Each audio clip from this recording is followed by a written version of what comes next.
Boa noite a todos. É com satisfação que vamos dar início a mais uma edição do Café Literário, evento patrocinado conjuntamente pela Livraria Saraiva e pela Sociedade Psicanalítica de Porto Alegre, e que já está se tornando uma tradição, já vista que acho que há uns 4 anos já que o evento vem se repetindo às segundas terças-feiras de cada mês. O tema de hoje versa sobre Fernando Pessoa, Heterônimos. As convidadas, a professora Gilda Neves da Silva Bittencourt, doutora em literatura e professora da URGS. É isso? E a doutora Eneida Yankelevich, psicanalista, membro efetivo da Sociedade Psicanalítica de Porto Alegre. Então vamos iniciar com a professora Gilda, que eu imagino que vai fazer um histórico. É um histórico? Uma biobibliografia do Fernando Pessoa, e em sequência a doutora Eneida Yankelevich vai apresentar o ponto de vista da psicanálise a respeito dos heterônimos. Então, com a palavra, a doutora Gilda. Eu queria, em primeiro lugar, agradecer pelo convite de participar desse café literário, que já vem se tornando uma tradição, né, aqui na Livraria Saraiva. Agradecer ao Dr. Rudyard pelo convite, pelo acompanhamento, e expressar a minha satisfação em compartilhar essa mesa com a doutora Eneida. Eu saúdo a todos aqui presentes, e eu queria dizer, em primeiro lugar, que eu não sou especialista em Fernando Pessoa. Eu trabalho com literatura, mas realmente eu sou uma apreciadora, uma amante da poesia do Fernando Pessoa, mas não sou especialista. Então eu procurei fazer dar informações gerais sobre a obra dele, e como são muitas informações, com datas, com nomes, com detalhes da sua vida, eu fiz um texto que eu vou pedir licença para vocês para ler, porque eu não teria condições de gravar todas as informações. Então, eu começo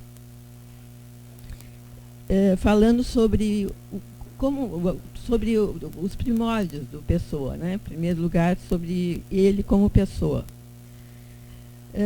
Fernando Antônio Nogueira Pessoa nasceu em Lisboa em 13 de junho de 1888 e morreu também em Lisboa em 30 de novembro de 1935. É considerado um dos maiores poetas da língua portuguesa e da literatura universal, muitas vezes comparado até com Luís de Camões. O crítico literário Harold Bloom considerou a sua obra um legado da língua portuguesa ao mundo. Pessoa ficou órfão de pai aos 5 anos e sua mãe casou novamente em 1895 com o cônsul de Portugal na cidade de Durban, que agora na Copa do Mundo ficou conhecida, porque foi um dos lugares que a seleção do Brasil ficou, né, em Durban. Então, o padrasto dele era cônsul na cidade de Durban, na África do Sul. Então, Pessoa acompanhou a família, mudando-se para essa cidade, onde permaneceu durante a sua infância. Fez sua instrução primária na Escola de Freiras Irlandesas de West Street, onde se destacou como aluno. Em 1899, ingressa no Liceu de Durban, onde permanecerá durante 3 anos e será um dos primeiros alunos da turma. No mesmo ano, cria o pseudônimo Alexander Search, através do qual envia cartas a si mesmo.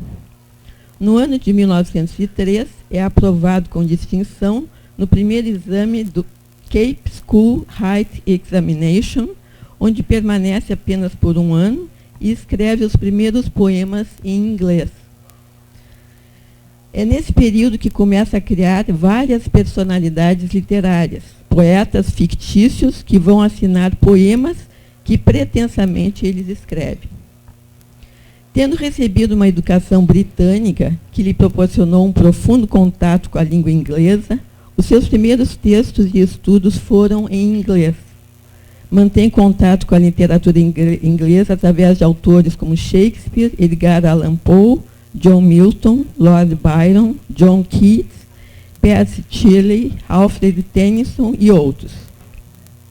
O inglês teve grande destaque na sua vida e, por conhecer bem o idioma, mais tarde se torna correspondente comercial em Lisboa, além de utilizá-lo em alguns de seus textos e traduzir trabalhos de poetas de língua inglesa, como O Corvo e Annabel Lee, de Edgar Allan Poe. Com exceção de Mensagem, os únicos livros de Pessoa publicados em vida foram as coletâneas de seus poemas ingleses, que ele escreveu entre 1918 e 1921.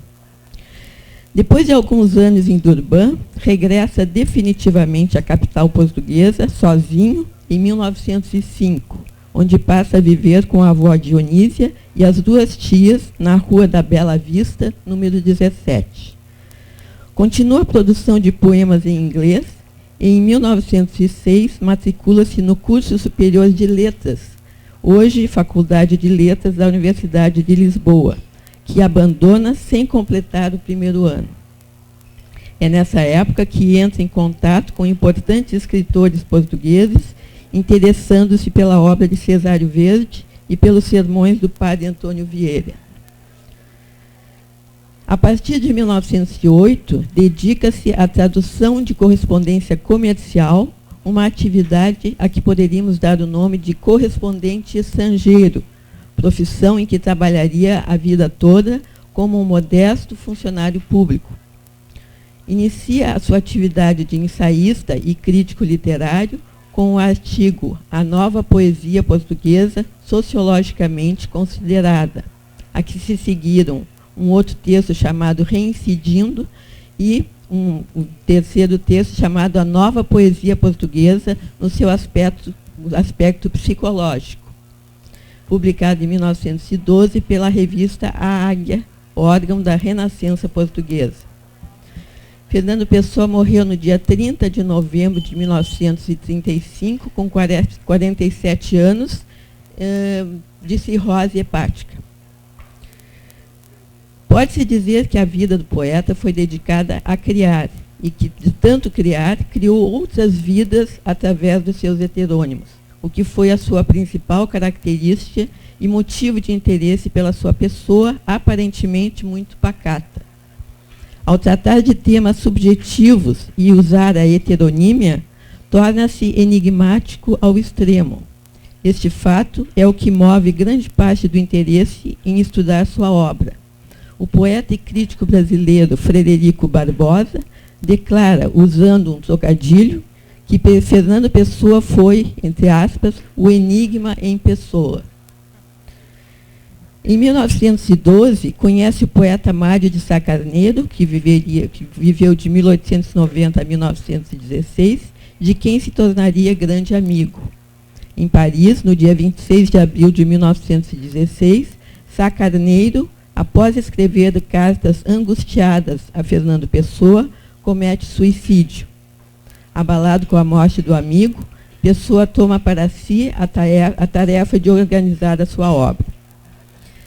A revista Orfeu, fundada em 1915 por Fernando Pessoa, Mário de Sá Carneiro e outros amigos, representa o marco inicial do modernismo em Portugal. A revista, no entanto, tem somente 2 números publicados. Após a notoriedade nem sempre positiva adquirida com a publicação de Orfeu, Pessoa mergulha em anos de relativa obscuridade. Além do pequeno volume de poemas em inglês, em 1918, Pessoa publica ensaios e poemas esporádicos em algumas revistas, funda outras, envolve-se com o ocultismo e a magia negra e dedica-se ao estudo da astrologia.